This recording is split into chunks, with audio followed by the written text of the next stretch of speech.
hundreds of millions of dollars on beaten down stocks that everybody else was desperate to sell.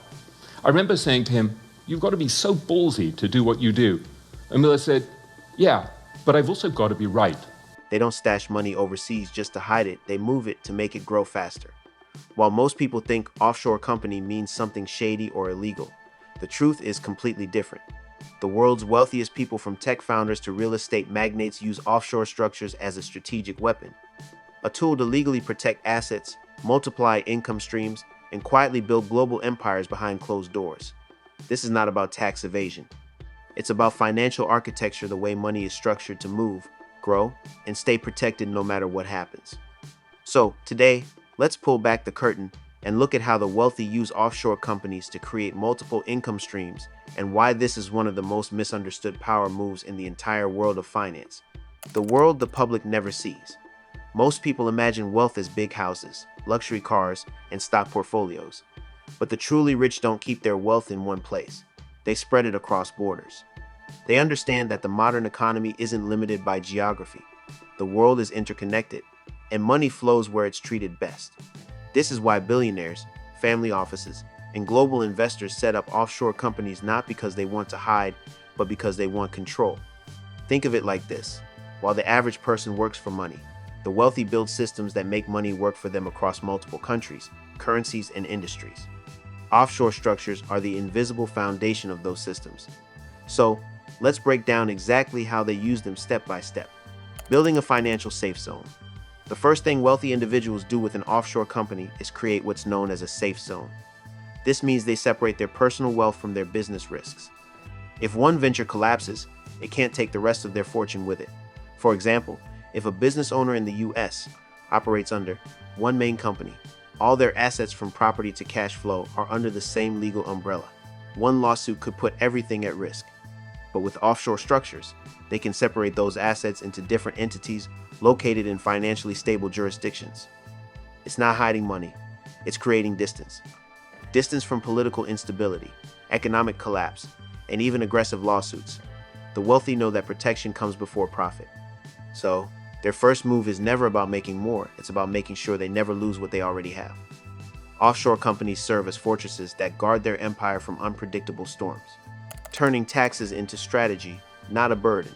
The average person sees taxes as something unavoidable. The wealthy see them as something negotiable. By establishing offshore companies in countries with favorable tax laws, they legally reduce how much they owe. Some jurisdictions offer zero corporate taxes on income earned outside the country. Others provide special exemptions for investment income, royalties, or dividends. This doesn't mean they're cheating the system. It means they're using the system the way it was written. Governments create tax-friendly policies to attract global investors. Wealthy individuals simply read those policies better than everyone else. The difference between paying 35% and 5% in taxes is massive. It's the difference between staying small and expanding worldwide.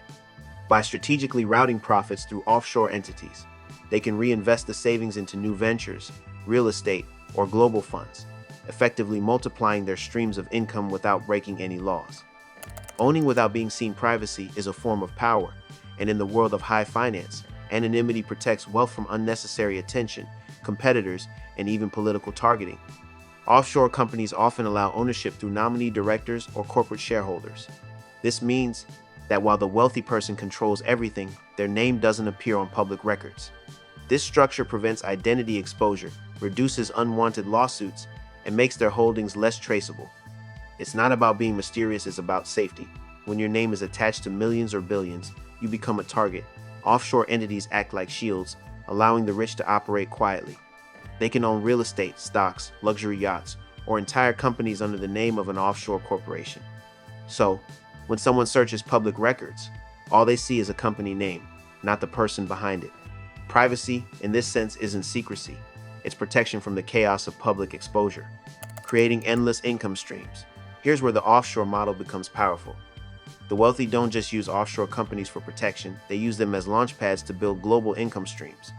For example, an entrepreneur might set up an offshore company in the British Virgin Islands that owns another company in Singapore, which invests in a fund based in Luxembourg while also holding real estate in Dubai. Each of these entities generates income dividends, rent, royalties, or capital gains, and all of it flows through the offshore parent company. This allows for flexible reinvestment. The money can move between projects, countries, or currencies without being heavily taxed at every step. Instead of one stream of income being taxed multiple times, the wealth circulates efficiently through a controlled network of entities. The result? Compounding growth. Their businesses feed each other, reinvest faster, and multiply over time, all under a legally optimized structure.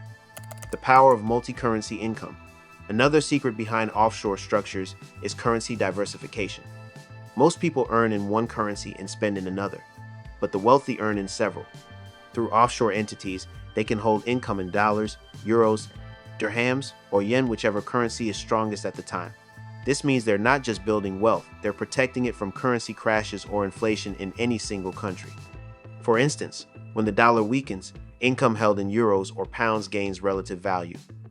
When inflation hits one region, assets in another remain stable. It's a silent advantage that most people overlook, earning globally, spending selectively, and protecting the real value of every dollar earned.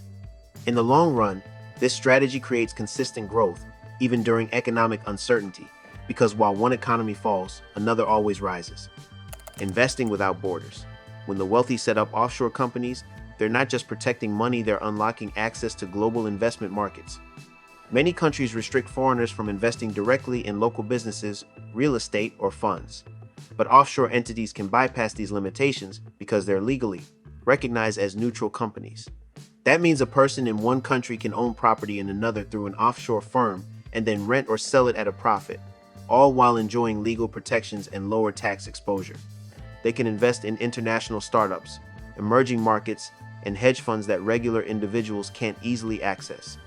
The result is a web of income sources: property rents, dividends, private equity profits, royalties, and even shipping or logistics income, all collected globally under one offshore umbrella. This isn't luck, it's structure, and structure always beats effort. The legacy game, protecting wealth for generations. For the wealthy, it's not just about making money, it's about keeping it. Offshore companies play a key role in legacy planning. They're often tied to trusts or foundations designed to protect wealth long after the original owner is gone. For example, a billionaire might set up a trust in the Cayman Islands that holds multiple offshore companies. Those companies own assets, properties, stocks, and businesses. The trust then dictates how the income is distributed to heirs or used for philanthropy. This prevents family disputes, estate taxes, and government seizures. It ensures that the wealth stays within the family or continues supporting causes they care about. In other words, offshore structures aren't just about living rich, they're about dying smart. They ensure continuity. So even if political systems change or economies collapse, the wealth remains untouched, shielded by international law and careful planning. Reducing bureaucracy and increasing speed. Wealth moves fast, bureaucracy doesn't. That's why high net worth individuals often use offshore jurisdictions that make business easy. In many of these countries, company registration takes a few days, not months. There's less red tape, no heavy reporting requirements, and minimal government interference. This lets wealthy individuals open new ventures, acquire assets, and close deals faster. When opportunities arise, speed is money. Imagine two investors, one waiting months for local approval, another using an offshore entity that can sign deals in days. The faster one wins every time. This agility allows them to expand quickly into new industries, pivot their strategies, and respond to global market shifts, all without waiting for slow domestic systems to catch up. Time, after all, is the most expensive currency. Offshore structures let them buy more of it. The network effect, partnerships without limits. Offshore companies also make global partnerships easier.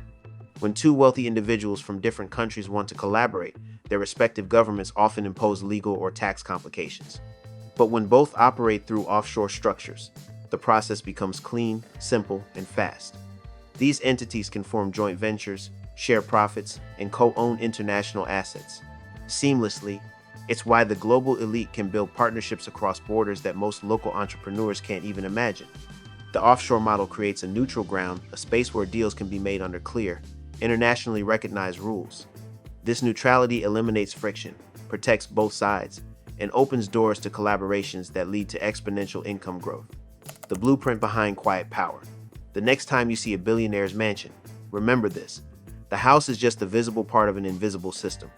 Behind every yacht, skyscraper, or luxury brand, there's a network of offshore companies quietly doing the heavy lifting, protecting assets, minimizing taxes, and multiplying income streams across continents. The wealthy don't just earn more, they keep more. They don't rely on one economy, they build across many. They don't fear change, they design for it. Offshore structures are not about greed, they're about strategy. They turn money into mobility and mobility into freedom. And that's the real secret. While the world argues about fairness, the rich engineer their own financial universe, one borderless, timeless, and endlessly multiplying. Because in the end, wealth isn't about how much you earn, it's about how well you structure what you keep.